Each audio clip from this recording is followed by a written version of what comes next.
que acontece quando você começa a desenvolver o diabetes tipo 2. Porque diabetes tipo 2 não é gripe, não te pega, entendeu? É construído, ele como é que eu posso explicar isso? Você vai literalmente construindo a doença ao longo dos seus anos de vida.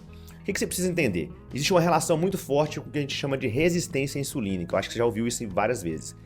De fato, o que acontece é o seguinte, nós temos ali geralmente um adulto que vem ganhando um peso ao longo dos anos. Geralmente o pessoal fala que é depois que casa, depois que, enfim, faz 30 anos, tem os mitos aí, né? Mas o fato é que essa pessoa começa a ganhar peso.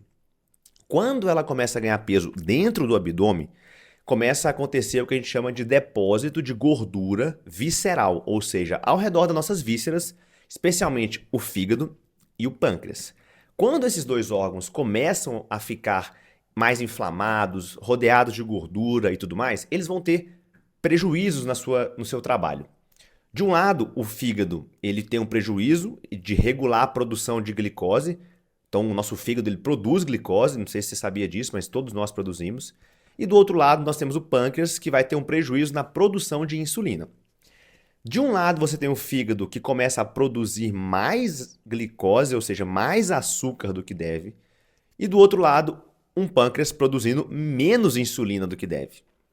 E aí os anos vão se passando, geralmente entre os 30 até os 40, dos 40 até os 50, a gente ganha peso, né? E aí quando esse fígado tá com mais gordura ao redor dele do que deve, a gente chama de esteatose hepática.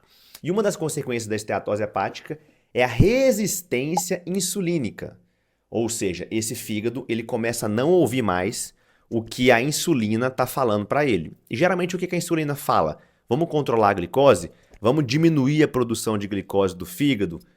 E ele não começa a não ouvir. E aí ele continua produzindo mais glicose do que deve, mesmo quando não precisa. E aí o que acontece? A sua glicose de jejum começa a ficar um pouquinho mais alta. Você vai de escadinha, subindo enquanto você ganha peso. E o contrário é válido. Se você perder peso, ela também vai descendo de escadinha.